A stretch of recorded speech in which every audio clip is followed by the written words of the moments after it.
Good day, Commutative! Samahan niyo ko ulit sa ating panibagong lesson.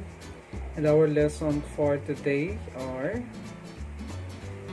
properties of multiplications and finding the missing number in an equation.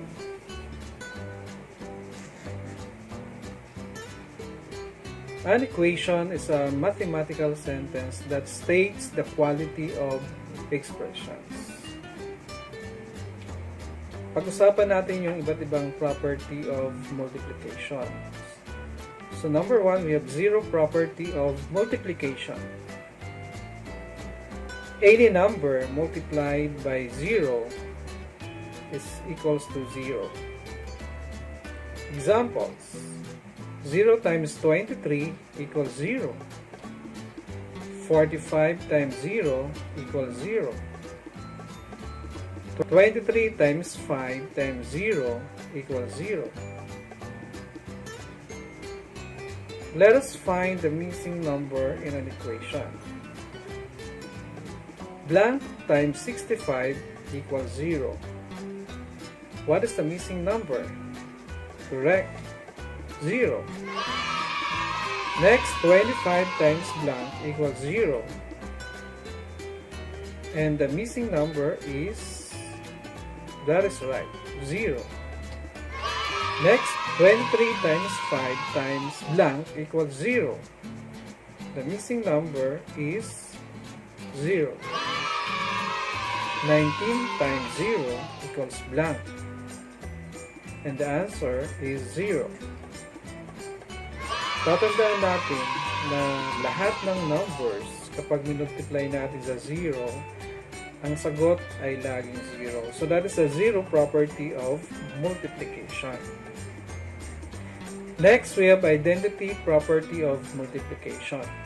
Any number multiplied by 1 is equal to the number itself. Ibig sabihin, lahat ng numbers na minultiply nyo sa 1, ang sagot ay yung number na mas malaki o yung number na minultiply natin sa 1. Examples: 1 times 23 equals 23. 38 times 1 equals 38.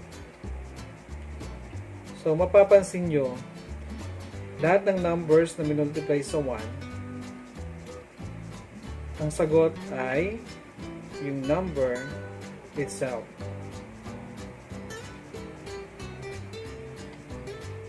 Let us find the missing number in an equation. Blank times 41 equals 41. The missing number is 1. Next, 9 times blank equals 90. The missing number is, correct, 1. 86 times 1 equals blank.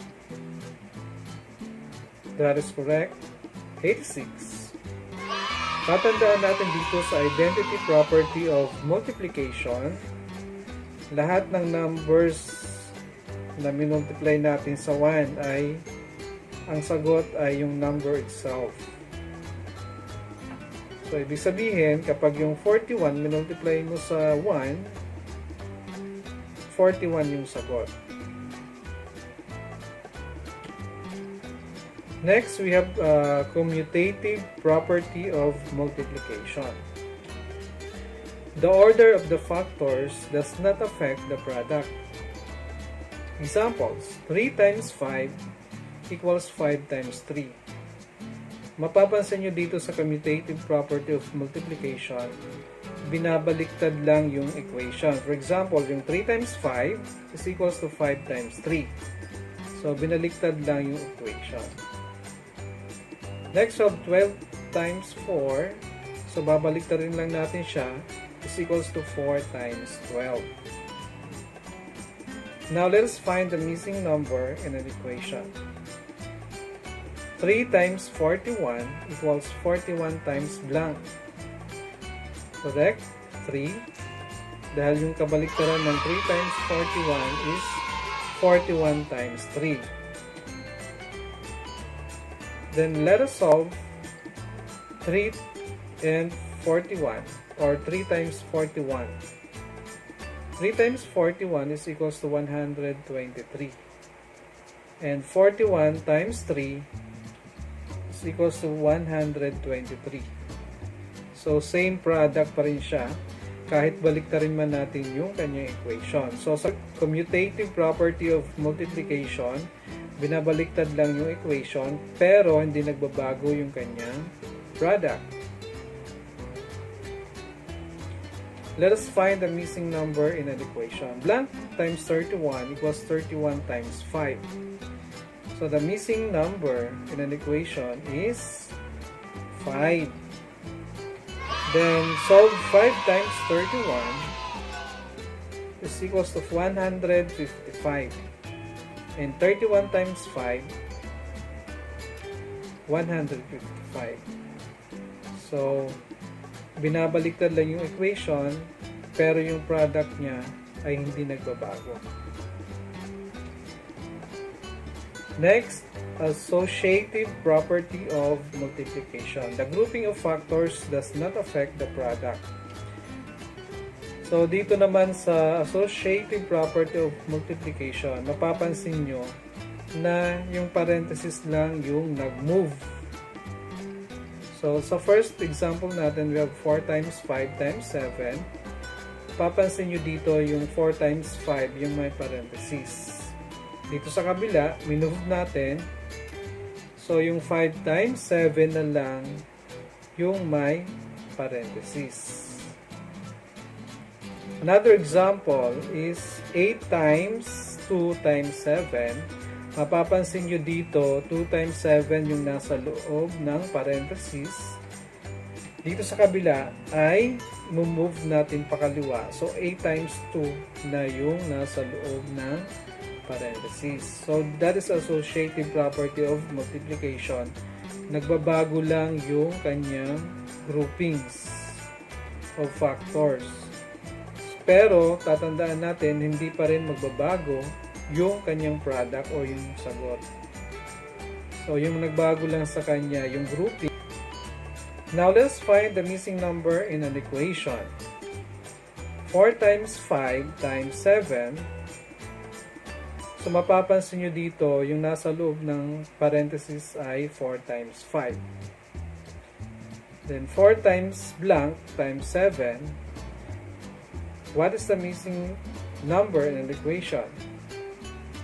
Okay, that is correct. 5.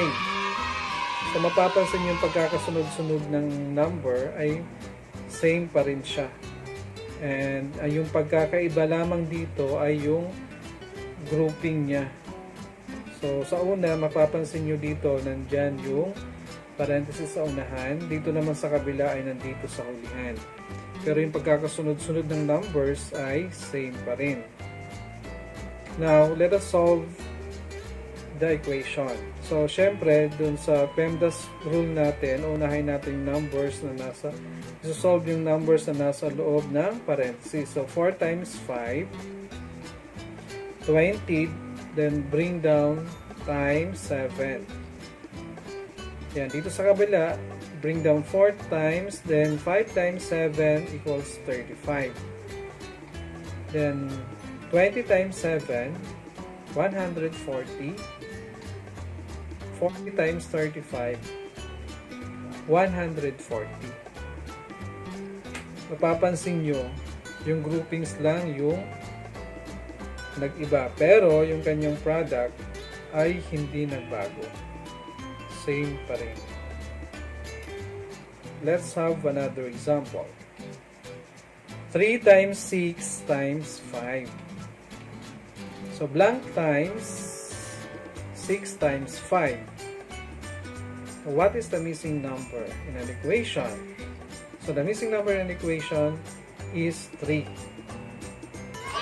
Then, let us solve the equation. So, 3 times 6, 18, bring down, times 5. Then, bring down 3 times, then solve 6 times 5 equals 30. Then, multiply 18 times 5 equals 90. Then, 3 times 30 equals 90. So, pansinin nyo, yung groupings lang yung nag-iba, move lang yung parenthesis sa dulo. Pero, yung kanyang product ay hindi nagbago. Same pa rin sila parehas. Next, we have distributive property of multiplication over addition. When the number is multiplied by the sum of two numbers, the first number can be distributed to both of those numbers and multiplied by each of them separately and then add the two products. So, dito sa distributive property of multiplication over addition. Examples, 10 times 2 plus 5. So, dito sa kabila, 10 times 2 plus 10 times 5. So, saan natin nakuha yung 10 times 2? Ayan, dito natin siya nakuha. Kung kaya't may 10 times 2 dyan. Saan naman natin nakuha yung 10 times 5? Yung 10 times 5, nakuha natin dito. Yan. So, 10 times 5, yan, yon. Okay? Then, yung addition sign, yan, dyan natin inilagay. Next example, we have 7 times 4 plus 7. So, yung 7 times 4 ay dito natin inilagay. Then, yung 7 times 7 naman ay dito natin nilagay. Tapos, yung addition sign ay nandito. So, yan yung mga halimbawa ng distributive property of multiplication over addition. Now, let us find the missing number in an equation. So, we have 10 times 2 plus 5 equals blank times 2 plus 10 times blank. Ayan, pansinin nyo. So, dito, mayroon tayong 10 times 2.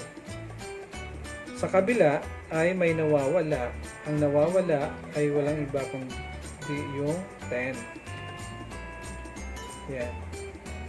So, next, dapat mayroon tayong 10 times 5. Dito, then the missing number is yung 5. Ayan. So, then solve. Bring down 10 times 2 plus 5 equals 7. Then, 10 times 7 equals 70. Dito naman sa kabila, 10 times 2 equals 20 plus 10 times 5 equals 50. Then 20 plus 50 equals 70. Yan. Magkaparehas pa rin yung kanilang product.